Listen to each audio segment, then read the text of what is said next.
It's a mad world. So, I was going through my Facebook page today, and saw a bunch of posts from Candace Owens and reposts of her what she's saying. So apparently, the governor of Connecticut came out yesterday and said they had a six week old infant that was a fatality of the COVID. So she lost her shit. I think she should have. So he put out, I'm going to read you his tweets. It is with heartbreaking sadness today that we can confirm the first pediatric fatality in Connecticut linked to COVID-19. A 6-week-old newborn from Hartford area was brought unresponsive to a hospital late last week and could not be revived. This is on his Twitter feed from yesterday. This is Governor Ned Lamont from Connecticut. Tweet number 2 of the thread. Testing confirmed last night that the newborn was COVID-19 positive. This is absolutely heartbreaking. We believe this is one of the youngest lives lost anywhere due to complications relating to COVID-19. His third of the 3 parts tweet thread was, this is a virus that attacks our most fragile without mercy. This also stresses the importance of staying at home and limiting exposure to other people. Your life and the lives of others could literally depend on it. Our prayers are with the family at this difficult time. So the governor goes out on Twitter and implies that they have an infant that has died of COVID-19. There's no, that I can see, or that I can find, a certificate of death on its infant that says cause of death, COVID-19. But there's other issues to this. Candace had brought it up that there was issues unrelated to COVID as to what caused the issue with the baby being brought to the hospital. But yet here's the governor, for all intents and purposes, yelling fire in a crowded theater. You may think that's a stretch. You may think I'm exaggerating. But what does this do? So we all have been told that this virus really affects the elderly. It affects people with compromised immune systems. It affects people that have other underlying medical conditions like respiratory issues, cardiac issues, obesity, diabetes, kidney issues, etc. That's the big group of people that has the highest mortality rate of those that have contracted the coronavirus. So now this governor introduces an infant without giving the rest of the story, without giving the rest of the details. It just so happens that this baby tested positive for COVID-19.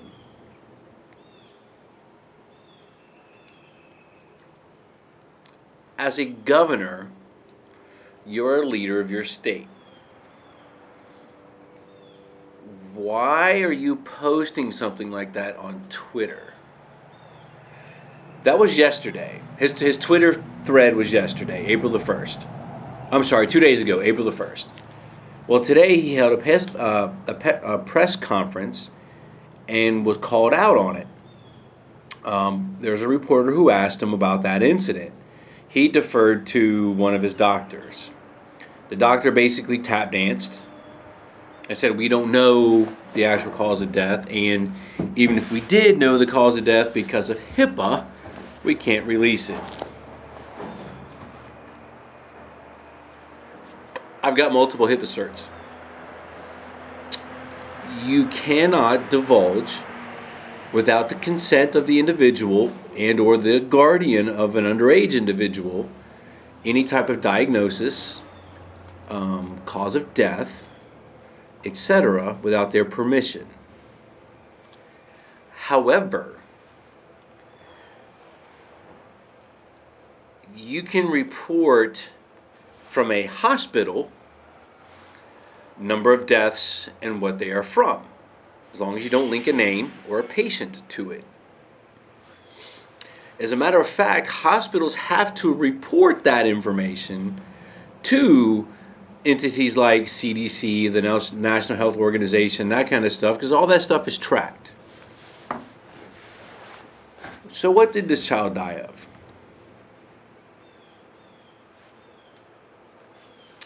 I say all that because it's already news that states like New York and California and now Connecticut are linking or are counting deaths in the COVID count simply because they're positive for COVID-19. Not that COVID was the primary cause of death, not that COVID was a contributing factor of a patient's demise, simply because they are positive. Pause that for a second. We have all heard reports of people that are asymptomatic. People that have the disease or have caught the virus, exhibit no symptoms, and never have an issue. The people that are all about the stay-at-home thing to protect grandma and grandpa are because there are people that are asymptomatic that could spread the disease even though they themselves don't have symptoms and don't produce symptoms or don't evolve into the full-blown severe case needing to be put on a ventilator. Go back to hit the play button now. So here we are with people that are asymptomatic, positive for COVID-19, that die from other issues, pre-existing medical conditions, or whatever their cause of death is, but then get counted in the COVID-19 death rate, or death count. They're not violating HIPAA by reporting that, because they're not releasing names. But if COVID-19 is not the primary cause of death, if COVID-19 is not a contributing factor in a death of a person, why are they counted in the COVID-19 deaths? Read another article today where in Italy, 95% of the people that have died that are counted into the COVID-19 death count had pre-existing medical conditions, some of them with multiple conditions, some of them with 3 existing medical conditions. But yet they get counted as a COVID-19 death. Why? I'm not blaming doctors. I'm not blaming or questioning the medical staff that are hands-on with the patient. I'm not questioning their loyalty, their dedication to taking care of patients at all. This is happening at levels above them. There are reports from nurses and doctors that have gone back with patients that have died, looked at the cause of death, and had been changed to COVID-19, simply because they tested positive for COVID-19. Not that COVID-19 was a contributing factor, or not that COVID-19 was a primary cause of death, but simply because they were positive for COVID-19. Why would people do this? Again, it's yelling fire in a crowded theater. I don't give a damn what your political agendas are. I don't give a damn which side of the aisle you sit on. If you are putting out to the general public false and inflammatory information, and your intent is to incite or to add to the already existing, I'm going to say, panic that people have, how is not the same as yelling fire in a crowded theater? You're adding to their fears. You're adding to the panic. You're adding fuel to the fire. Why would you do that? I don't care at what level in this hierarchy that you are, whether you're at the top of the CDC, whether you're the CEO of a hospital or a CEO of a corporation that owns multiple hospitals. Why would you do that? What do they gain from doing that? There's something they gain from this. You could look at it to where if, from the perspective of federal funding. So as an example, the more COVID cases you have, the more federal funding you get. You get, I'll take New York City as an example, right? New York City is the epicenter of the United States for this the COVID-19 outbreak. They're getting all the attention. Governor Cuomo's on the TV every day. Mayor de Blasio's running his mouth every day, right? But they're getting a priority status of equipment, masks, ventilators, etc. So if you are crying wolf the loudest and have the most numbers, are you doing all this just so you can get all that stuff for what you can consider to be free? Because typically the state has to pay for all that stuff. If you are talking about nonprofit hospitals, the state has to procure that stuff. If you're talking about for-profit hospitals, the hospital themselves have to procure that stuff. But in the era we're in, at the state that we're in right now, the more corona cases you have, the more attention you get from the federal government, whether it be financial attention, whether it be equipment attention, etc. Is that the game you're playing? We all look at this, we all hear about this every day. It's the topic of every discussion everywhere. Death counts, total number of cases. All this stuff has been completely blown out of proportion. People don't even know how to properly calculate the mortality rate of this disease. There's an argument ongoing now between, do you use the closed case number to determine recovery versus mortality rate? Or do you use total number of cases divided into the number of deaths to get the mortality rate? There's two schools of thought on that.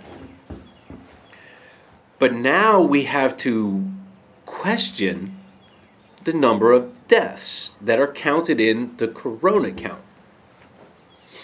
So we can't even really rely on the numbers being reported by the NIH and CDC and the World Health Organization and all that.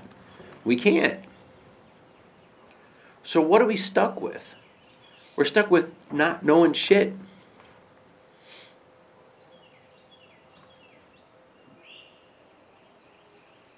What are we to do?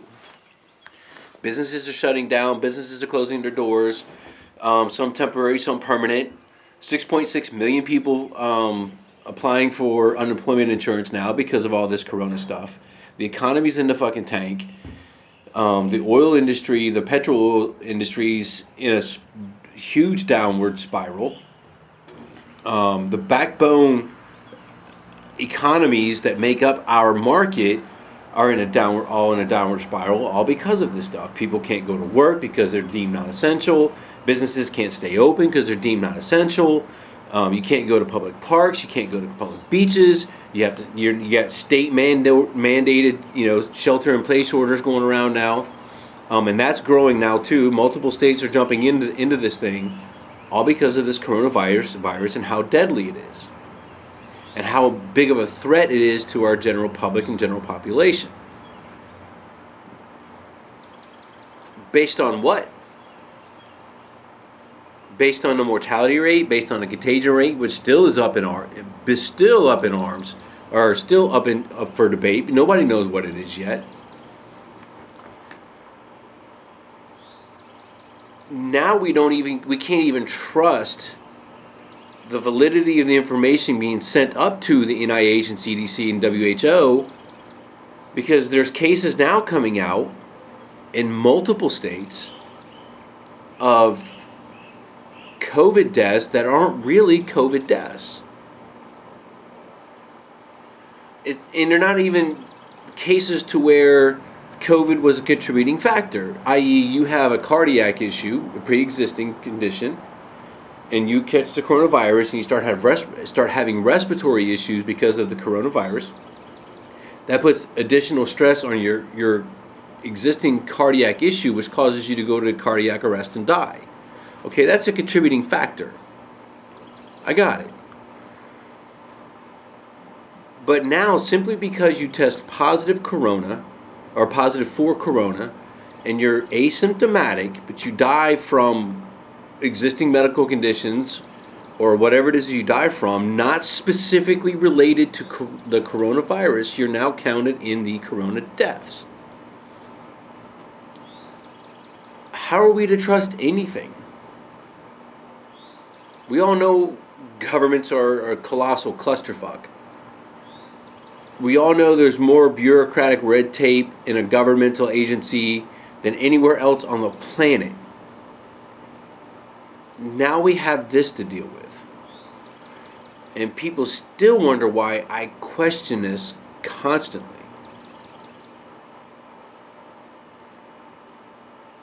If you're shutting down the economy, you're shutting down people's health. I've said it before multiple times.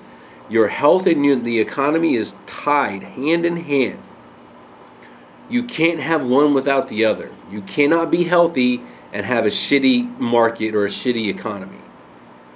Just look at your third world nations and all the diseases and epidemics they deal with on a daily basis. If your economy is in the tank, your health is in the tank. It's the way it is. But we're tanking our economy based on the information being presented by the NIH, CDC, WHO. But now we can't rely on the supporting data that's been sent to them for them to publish their numbers. We have governors lying. Cuomo, prime example.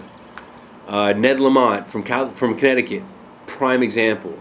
We got governors in Nevada who are restricting doctors from prescribing the malaria drug and the Z-Pack, combination together to treat corona patients. The governor of Michigan had to eat shit because she did the same thing that the governor from Nevada did, but she had to eat that and go back and ask the federal government to send her a whole bunch of that medication. It's a crazy world we live in. It's nuts. And we still have people to this very moment that are scared to death of this virus because of the information put out. They take it at face value. They take what the media is saying and want to protect their families. Fine. But they don't question the data being presented. The Florida Department of Health came out with a website that's actually very cool. You can actually break it down by county. The cool thing that they have is you can look at the number of tested, and it gives you the results of positive versus negative. Now, for reference, Florida still uses the high probability testing, meaning you can't just go to any doctor or whatever hospital or drive-through location and get tested. You have to meet criteria. You're displaying symptoms. You've been in close contact with a positive case. You've traveled from China, Italy, whatever. You have to meet this criteria in order to even get the test. The results in the state of Florida on a statewide spectrum is 4.2 times more people of that high probability group are negative. That's across the state. I went looking yesterday. I'm not my Google Foo's not bad, but I'm no black belt in Google Foo. Hardly anybody's putting that information out there. What's the implications of that? You're targeting specific groups of people that have a high probability of being positive for corona. 4.2 times more negative of that targeted group than positives. But we need to freak out and shut the economy down.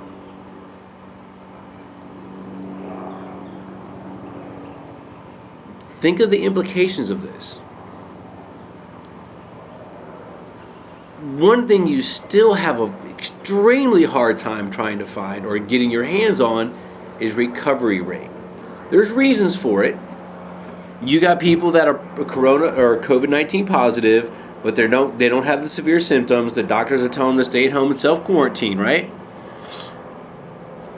When do they recover? Who follows up to close the case to report that number up to the CDC? There are people that are doing that.